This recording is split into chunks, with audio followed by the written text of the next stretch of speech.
Alors j'ai téléphoné à un compatriote qui habite ici depuis un bon bout de temps. Et il vient m'accueillir quand même à l'aéroport. Et je lui demande la prochaine étape c'est quoi? Il me dit Office des étrangers. J'ai dit c'est quoi ça, Office des étrangers? Je t'expliquerai. Maintenant on prend d'abord les trains pour aller en ville. Et on arrive dans le train. Je m'installe et africain que j'étais, en face de moi, une femme européenne vient s'installer. Et j'oublie que je suis en Europe et moi comme en Afrique, j'ai dit directement bonjour madame. Elle sursaute, elle me dit vous me connaissez?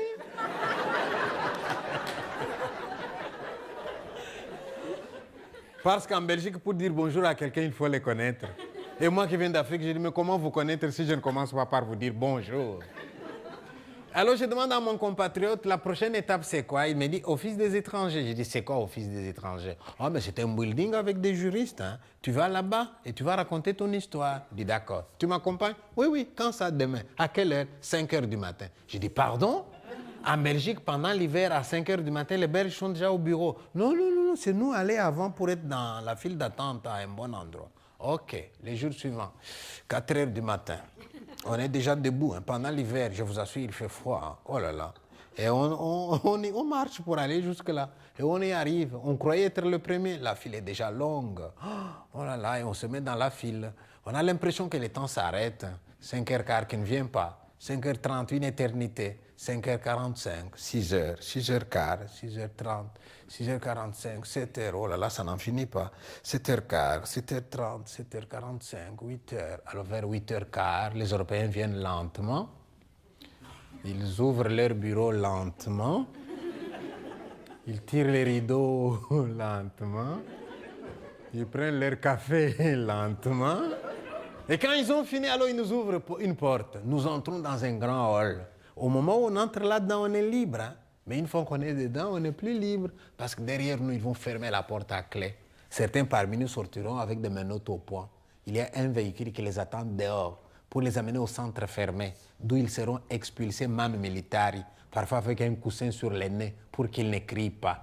Et d'autres rentreront même dans un cercueil, comme ce fut le cas avec Semira Adamou. Et puis alors on nous donne des numéros et nous allons patienter. Ils vont appeler numéro par numéro. Mais si au moins ils pouvaient appeler les numéros comme on a étudié à l'école. 1, 2, 3, 4, 5, 6, 7, 8, 9, 10. Comme ça, si j'ai les numéros 100, je peux dire à quelqu'un, je vais dormir un peu. Si on s'approche de 90, tu me réveilles. Mais ce n'est pas comme ça qu'ils appellent. Vous savez comment ils appellent là-bas? Numéro 14, numéro 203, numéro 308, numéro 4, numéro 27. J'ai dit, mais c'est quoi? On me dit, ah oui, ils sont spécialisés par pays. Si toi, tu es le numéro 1 et tu viens du Congo, et que celui qui écoute les Congolais n'est pas encore là, c'est pas toi qui passes. Hein? Alors vous êtes sur les qui-vive tout le temps, sur les qui-vive de 8 à 17. Hein? Mais nous qui savons parler le français, ça va encore. Hein? Mais vous prenez quelqu'un de l'Europe de l'Est, pas un mot de français, pas un mot d'anglais. Il a le numéro 40, hein? Et il entend 52. Et lui, il va avec son 40. Il dit, toi, c'est 40, monsieur. Ah, d'accord. Et vous le voyez répéter comme un enfant. 40, 40, 40, 40, 40, 40, 40. Il a retenu. Et puis le temps passe. Et on appelle beaucoup d'autres numéros et il oublie son numéro.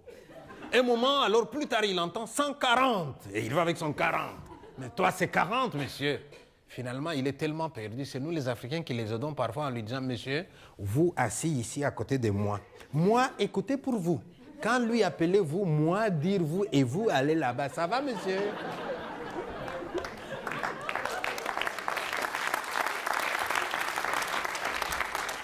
À ce moment-là, vous vous rendez compte comment la culture peut réunir les gens plus que la couleur de la peau. Hein? Lui, c'est un blanc, mais il est loin de Belge. Hein? Moi, je suis noir. Moi, je suis proche du Belge, moi. D'ailleurs, là-bas, si un Sénégalais me marche sur les pieds, je lui dis, va chez toi en France. Moi, je suis un peu chez moi ici. Hein?